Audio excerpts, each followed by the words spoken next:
sama upang magpuri, pasalamat at sumamba din ang ating paggalang sa ating Panginoong Diyos. Today's lesson is about suffering.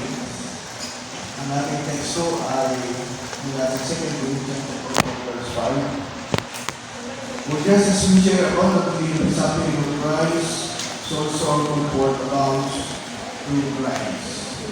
By the Lord, bless the reading of His word.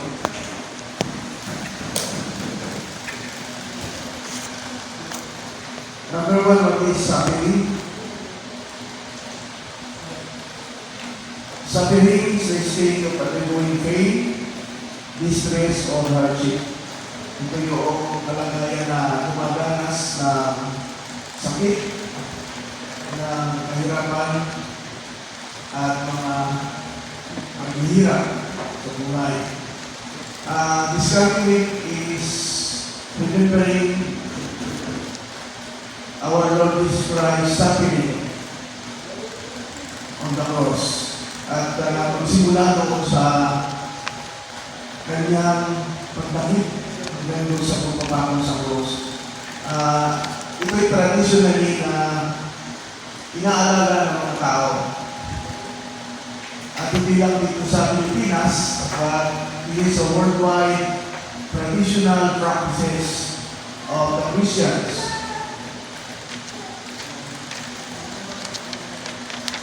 Suffering is not the same with the suffering experienced by Christ. So yung suffering ng mga mananampalataya ay iba doon sa dinanas na paghihirap ng ating Panginoon sa Kristo.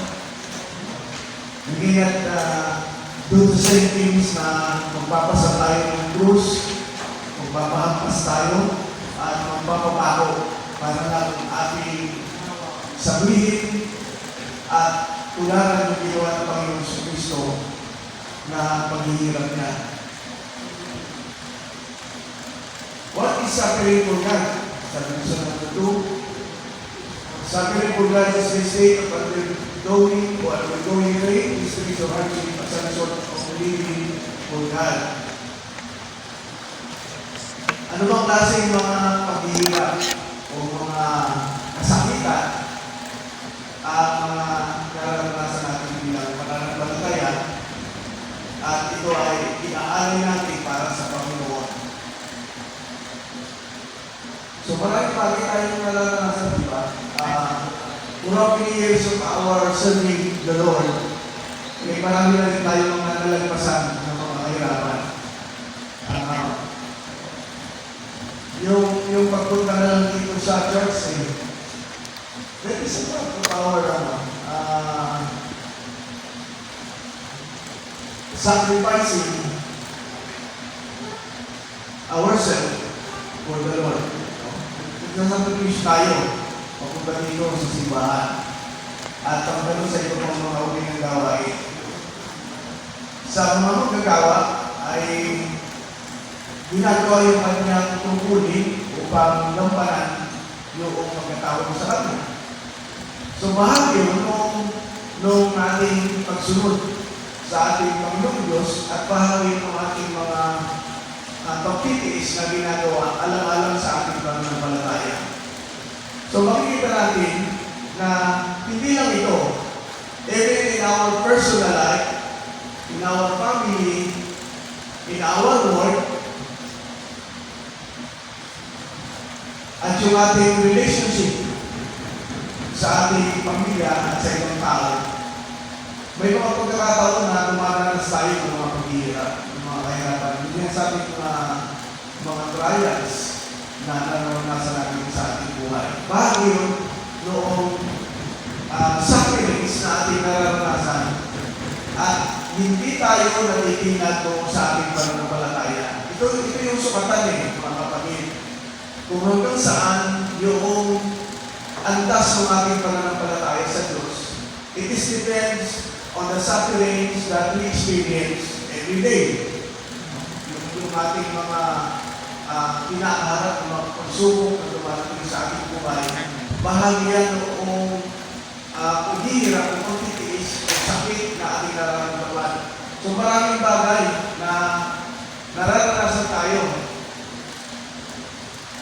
ating Panginoon Kristo ay isang linggo na tinrabaho niya yung suffering doon sa pagtubos at pagpupili doon sa kalooban ng Diyos ayon doon sa pinagagawa ng Ama sa Kanya. Tayo, habang nandito tayo sa lupa, habang buhay tayo, at habang tayo ay nagpapatuloy sa paglilingkod, yun ay maranasan natin. Walang exemption, mga kapatid. Di pwedeng pagka-suffering, excuse mo na ako, Panginoon.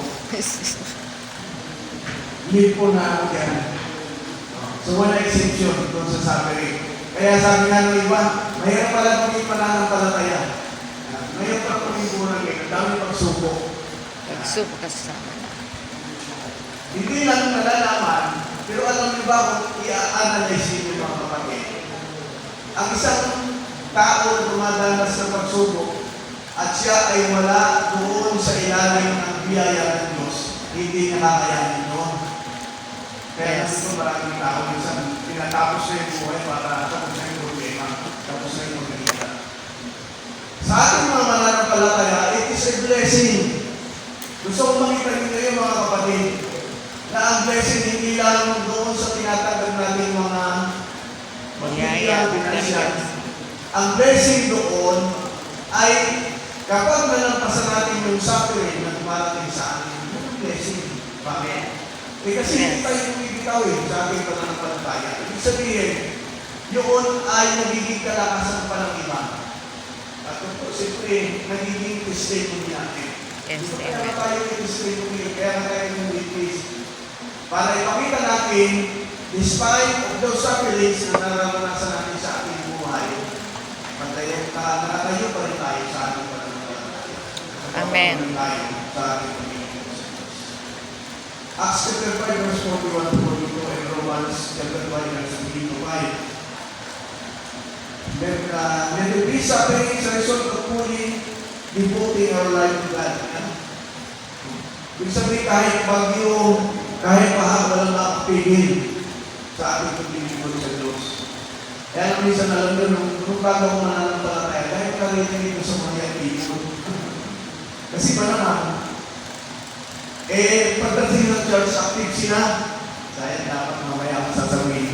Wala sila dito. Pero Sa pagdating baba. sa bahay, pag inutusan mo magdadabog. Tama. Pagkatapos, ikaw ba ito daw sa mga magtitestimony, alam mo, ang laki ng pagsubok ko sa aking pamilya. Pamilya pa yung naging dahilan ng suffering niya kasi ayaw niya mautusan. Hallelujah. Ibang klase eh. Pagka doon sa gawain sa Panginoon, ang bibilis nila. Excited sila. Pero pagdating sa bahay, wala, hindi na nagagampanan yung ano. So, minsan, nagiging hindrance pa yung kanilang pamilya doon sa kanilang pamilya. Gusto, mali yun kasi hindi dapat sa Panginoon. Yung gawain kasi sa bahay, paglilingkod din sa Diyos yun, kasi ginagampanan mo yung pagkakalingkod sa pamilya. So kaya nga ang pagiging devoted sa paglilingkod sa Diyos, hindi lang doon sa kanyang gawain. Kasi we have responsibility living in our family. Di ba mga kapatid? Kaya yung ating buhay. Hindi lang tayo, pagdating sa bahay, tayo pa rin yung gagawa, di ba?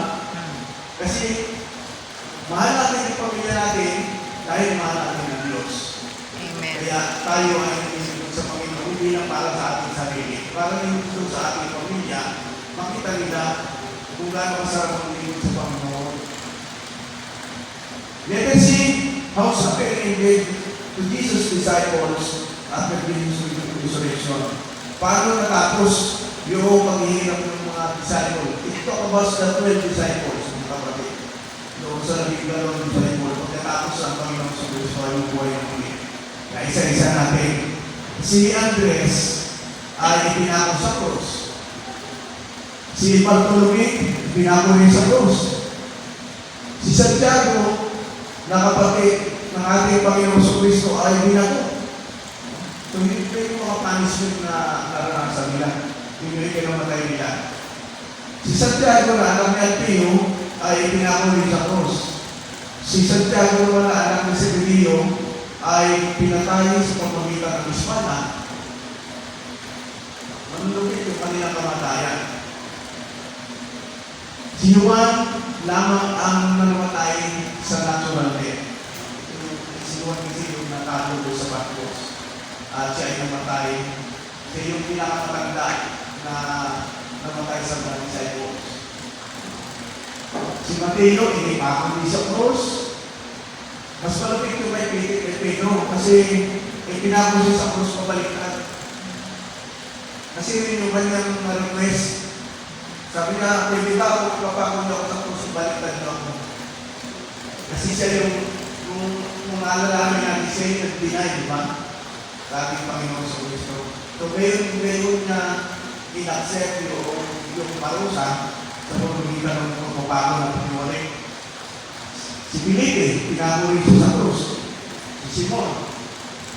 Tapos, pinakuli siya sa krus. Si Tadeo, si Judas Tadeo ito, ay namatay sa pamamagitan ng pana. At si Tomas ay namatay sa pamamagitan din ng sipat. So, gayon yung 12 disciples. Except lang kay Judas. Kasi siya talaga yung magpakamatay. Iba yung may malalay. Ito mga kapatid, ito yung lagi kong ini-explain na this is the opposite doctrines about prosperity. Ito yung isa sa mga katibayan na ang buhay sa pananampalataya ay hindi pinagpapala doon sa mga material na bagay, hindi yung pamantayan.